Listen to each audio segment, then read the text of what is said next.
We must stand together, united in our resolve and purpose. Hello, everyone. Welcome back to the channel. Today, we are bringing you a dramatic and deeply intense story that has captured global attention and sent shockwaves through military and political circles alike. Just as the world was watching Vladimir Putin prepare to deliver what was supposed to be a powerful and symbolic victory speech, Ukraine made a move that few anticipated but many will remember. In a moment that redefined timing, strategy, and psychological warfare, Ukrainian drones struck key military bases in Crimea, turning a carefully staged narrative of strength into a moment of chaos, confusion, and international alarm. For months, Crimea has stood at the center of the Russia-Ukraine conflict, not just as a strategic military hub, but as a symbol.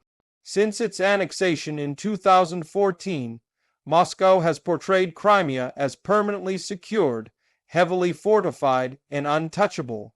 Russian state media repeatedly described it as a fortress, protected by layered air defenses, advanced radar systems, and elite forces. Victory speeches, parades, and patriotic ceremonies were meant to reinforce this image for both domestic and international audiences. But warfare in the modern age is no longer just about tanks and troops. It is about perception, timing, and the ability to strike where the enemy feels safest. As Putin prepared to speak, the message was supposed to be clear. Russia was in control, resilient, and winning. The victory narrative was carefully designed to project calm authority and unwavering confidence. Yet behind the scenes, Ukrainian planners were waiting, not for days, not for weeks, but for the precise moment when attention would be fixed on words rather than defenses. What followed was not random violence, but a calculated signal that no speech, no stage, and no territory was beyond reach. The drones that struck Crimea were not just weapons, they were messages. They carried with them the sound of vulnerability, piercing the illusion of absolute control.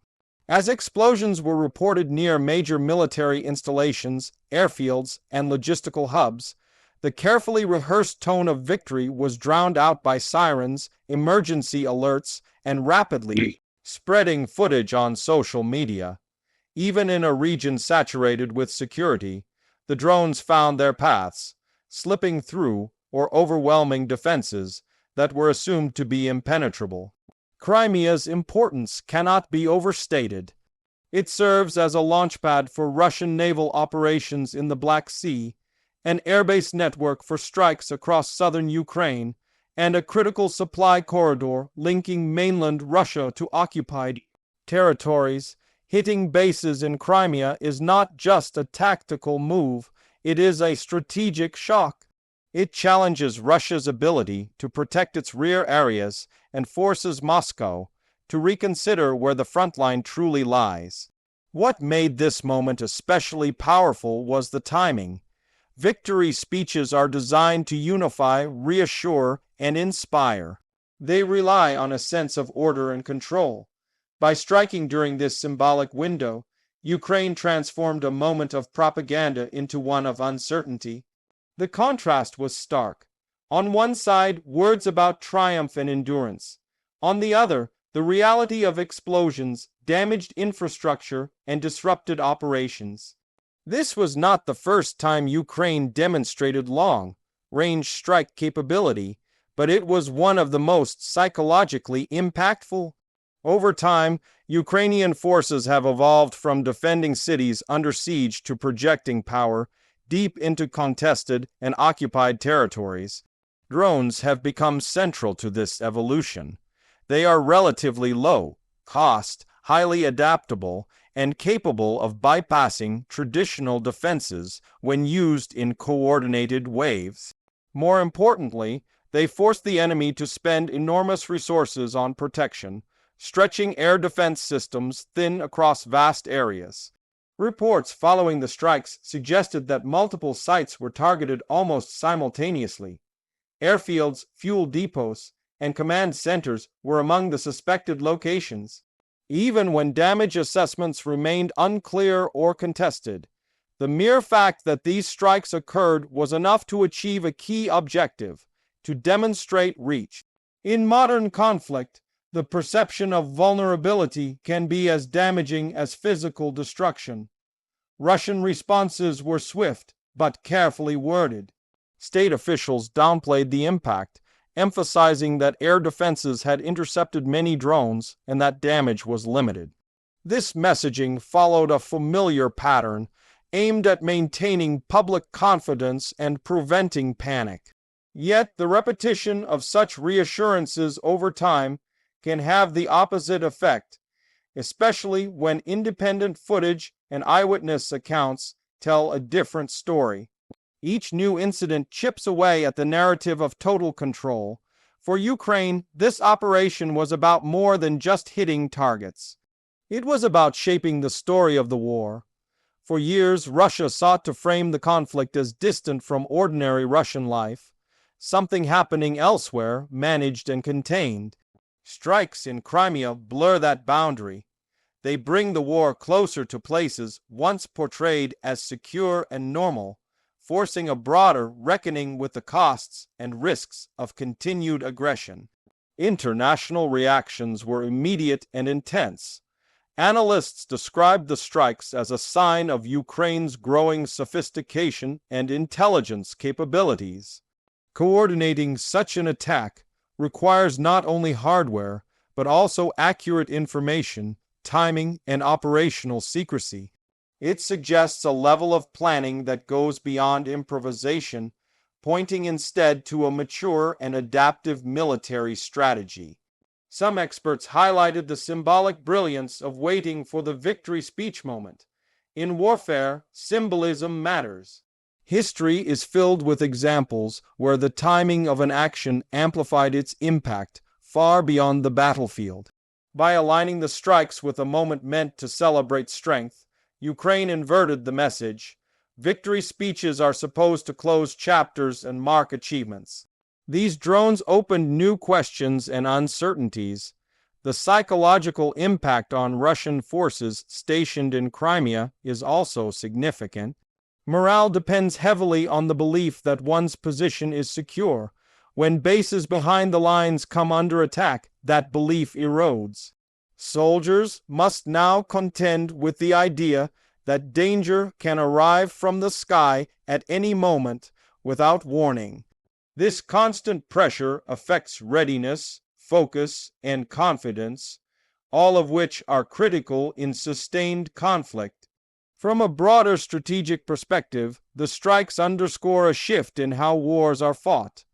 Traditional concepts of front lines are increasingly obsolete. Drones, cyber operations, and long-range precision weapons allow states to reach deep into enemy territory. Defense becomes more complex and more expensive, while offense gains new tools to exploit gaps and weaknesses. Crimea's air defenses, often touted as among the most advanced, now face renewed scrutiny. No system is perfect, especially when confronted with swarms, decoys, or unconventional flight paths. Each successful penetration provides valuable data to the attacker and raises difficult questions for the defender. How many resources must be diverted to protect a single region? What trade-offs must be made elsewhere? For civilians in Crimea, the strikes bring a mix of fear, uncertainty, and disruption. Air raid sirens, explosions, and sudden closures of infrastructure remind people that conflict is no longer a distant headline. Even those who supported Russia's control of the peninsula must now grapple with the reality that it is a contested space, vulnerable to ongoing military action. Ukraine's message, however, was not only directed at Russia, it was also aimed at allies and partners. Demonstrating effective use of supplied technology and homegrown innovation strengthens Ukraine's case for continued support. Each successful operation reinforces the argument that assistance is making a tangible difference on the battlefield. At the same time, Ukraine walks a careful line. Strikes must be calibrated to avoid escalating the conflict beyond manageable bounds. By focusing on military targets and infrastructure directly linked to operations against Ukraine, Kiev maintains a narrative of self-defense rather than indiscriminate aggression. This distinction is crucial in maintaining international backing. As the dust settled from the Crimea strikes, questions multiplied. How will Russia adapt its defenses? Will there be retaliation? And if so, where and how can Ukraine sustain this level of pressure over time? Each answer will shape the next phase of the war. What is clear is that moments like these redefine expectations. They show that speeches, parades, and declarations cannot substitute for security on the ground. They reveal the limits of control in an era where technology empowers smaller, more agile forces to challenge larger, more established ones. The image of drones striking as a victory speech loomed large will linger in the collective memory of this conflict. It captures the essence of modern warfare, unpredictable, asymmetric, and deeply intertwined with information and perception. Victory today is not just about holding territory. It is about shaping narratives, undermining confidence, and forcing adversaries to confront uncomfortable truths. As the conflict continues, Crimea will remain a focal point. Every strike, every interception, and every statement will be scrutinized for what it reveals about capabilities and intentions. The peninsula is no longer just a symbol of past annexation. It is a testing ground for the future of warfare. In the end, Ukraine's decision to wait, to watch, and then to strike at precisely the right moment speaks volumes about its evolving strategy. It shows patience, discipline, and a keen understanding of how power is projected in the modern world. Words can inspire, but actions define reality. And on that day, as drones crossed the sky over Crimea, reality spoke louder than any victory speech ever could. Thank you for watching, and stay with us as we continue to bring you in-depth analysis and updates on the stories shaping our world.